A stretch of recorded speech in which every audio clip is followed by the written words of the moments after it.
എല്ലാവർക്കും നമസ്കാരം. Welcome back to Niyans. ക്യാബേജും മുട്ടയും കൊണ്ട് നല്ല സൂപ്പർ ടേസ്റ്റിൽ തയ്യാറാക്കിയിട്ടുള്ള തോരൻ്റെ റെസിപ്പിയാണ് ഇന്നത്തെ വീഡിയോയിലുള്ളത്.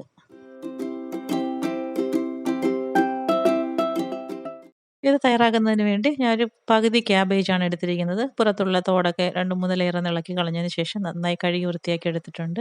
ഇനി അതിലേക്ക് ഇതേപോലെ ഒരു വലിയ സവാളയുടെ പകുതി എടുത്തിട്ടുണ്ട്, 2 പച്ചമുളകും എടുത്തിട്ടുണ്ട്. ഇനി ഇത് നന്നായിട്ട് എല്ലാം കൂടി ഒന്ന് അരിഞ്ഞെടുക്കാം. ഞാൻ ക്യാബേജ് തോരൻ വയ്ക്കാൻ എടുക്കുമ്പോൾ അരിയുന്നത് ഇങ്ങനെ ഇതുപോലെ കുറേ പ്രാവശ്യം കൊത്തിയിട്ട് വളരെ ചെറുതായിട്ടാണ് അരിഞ്ഞെടുക്കുന്നത്. ചിലരൊക്കെ നീളത്തിൽ അരിഞ്ഞെടുക്കുന്നത് കണ്ടിട്ടുണ്ട്. ആ പകുതി ക്യാബേജും മുഴുവൻ ഇതേപോലെ കൊത്തി അരിഞ്ഞെടുത്തിട്ടുണ്ട്. ഇനി നമ്മൾ എടുത്ത് വെച്ചിരിക്കുന്ന പച്ചമുളകും സവാളയും കൂടി ഇതേപോലെ വളരെ ചെറുതായിട്ടൊന്ന് അരിഞ്ഞെടുക്കാം. എരിവ് നന്നായിട്ട് വേണമെന്നുണ്ടെങ്കിൽ പച്ചമുളക് 1-2 കൂടെ ഇതിലേക്ക് ചേർത്ത് കൊടുക്കാം. ഇപ്പോൾ അത് എടുത്ത് വെച്ചിരുന്ന ക്യാബേജും സവാളയും പച്ചമുളകും ചെറുതായിട്ട് അരിഞ്ഞിട്ടുണ്ട്. ഇനി ഇതേപോലെ നന്നായിട്ട് കൈ കൊണ്ടൊന്ന് ഞെരടി കൊടുക്കാം. ഇങ്ങനെ ഞെരടി കൊടുക്കുന്നത് കൊണ്ട് തന്നെ സവാളയുടെയും പച്ചമുളകിൻ്റെയൊക്കെ നീരൊക്കെ ക്യാബേജിലേക്ക് പിടിക്കും.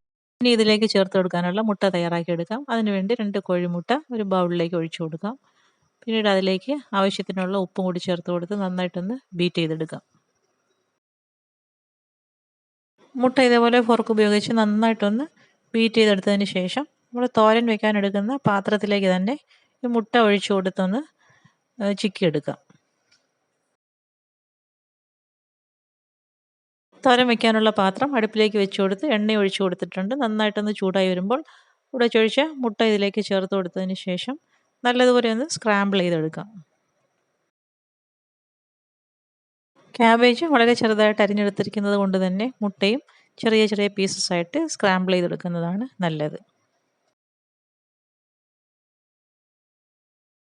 അപ്പോൾ മുട്ടയും പരുവമായിട്ടുണ്ട്. ഇനി ഇതൊരു പാത്രത്തിലേക്ക് മാറ്റി കൊടുക്കാം.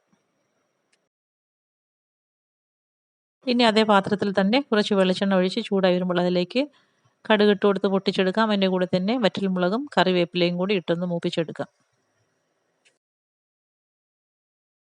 ഇതെല്ലാം കൂടി നന്നായി ഒന്ന് മൂത്ത് വരുമ്പോൾ അതിലേക്ക് അരിഞ്ഞു വെച്ചിരിക്കുന്ന ക്യാബേജ് ചേർത്ത് കൊടുക്കാം. ക്യാബേജ് ഇട്ട് കൊടുത്തതിന് ശേഷം തോരൻ ആവശ്യമുള്ള ഉപ്പും കൂടി അതിലേക്ക് ചേർത്ത് കൊടുക്കാം. പിന്നീട് എല്ലാം കൂടി നന്നായി ഒന്ന് ഇളക്കി കൊടുക്കാം. എല്ലാം കൂടി നന്നായിട്ട് എണ്ണയിലിട്ടൊന്ന് വഴറ്റിയതിന് ശേഷം ഇതേപോലെ ഒന്ന് തട്ടി പൊത്തി വെച്ച് ആവി കയറ്റിയെടുക്കാം.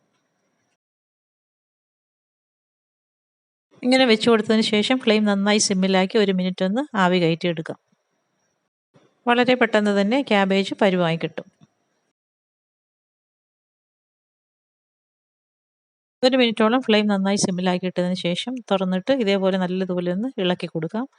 ഇനി ഇതിലേക്ക് വേണ്ടത് കുറച്ച് തേങ്ങ ചിരകിയതാണ്. അപ്പോൾ തേങ്ങ ചിരകിയതും ഇതിലേക്ക് ഇട്ട് കൊടുത്തതിന് ശേഷം ഒന്നുകൂടി ഒന്ന് അടച്ചു വെച്ച് ആവി കയറ്റിയെടുക്കാം. തേങ്ങ ചിരകിയത് കുറച്ച് കൂടുതൽ ഇട്ട് കൊടുത്തോളൂ, തോരന് നല്ല ടേസ്റ്റ് കൂടും. തേങ്ങ ഇട്ട് കൊടുത്തതിന് ശേഷം നന്നായി ആവി വന്നിട്ടുണ്ട്. ഇനി ഇതേപോലെ നല്ലതുപോലെ ഒന്ന് ഇളക്കി കൊടുക്കാം. വെള്ളത്തിൻ്റെ ഈർപ്പമൊക്കെ എന്തെങ്കിലും ഉണ്ടെന്നുണ്ടെങ്കിൽ നന്നായിട്ട് ഇതേപോലെ ഒന്ന് ചിക്കി തോർത്തിയെടുക്കാം. പിന്നീട് അതിലേക്ക് നമ്മൾ നേരത്തെ സ്ക്രാമ്പിൾ ചെയ്ത് വെച്ചിരിക്കുന്ന മുട്ടയും കൂടി ചേർത്ത് കൊടുക്കാം. മുട്ട ഇട്ട് കൊടുത്തതിന് ശേഷം വീണ്ടും നല്ലതുപോലെ ഇളക്കി മുട്ടയുടെ വലിയ പീസസൊക്കെ ഉണ്ടെന്നുണ്ടെങ്കിൽ ഇതേപോലെ ഒന്ന് ചെറുതായിട്ടൊന്ന് ഉടച്ചെടുത്ത് നല്ലതുപോലെ ഒന്ന് ചിക്കി തോർത്തിയെടുക്കാം. അപ്പോൾ ഇത്രയേ ഉള്ളൂ. സൂപ്പർ ടേസ്റ്റിലുള്ള ക്യാബേജ് മുട്ടത്തോരൻ റെഡിയായി കഴിഞ്ഞു. അപ്പോൾ ഈ ഒരു സിമ്പിൾ തോരൻ ഈ രീതിയിലൊന്ന് ട്രൈ ചെയ്ത് നോക്കൂ. വീഡിയോ ഇഷ്ടമായി ലൈക്ക് ചെയ്ത് സബ്സ്ക്രൈബ് ചെയ്ത് സപ്പോർട്ട് ചെയ്തേക്കൂ. വീണ്ടും അടുത്ത വീഡിയോയിൽ കാണുന്നത് വരെ bye from Niyans. Thanks for watching.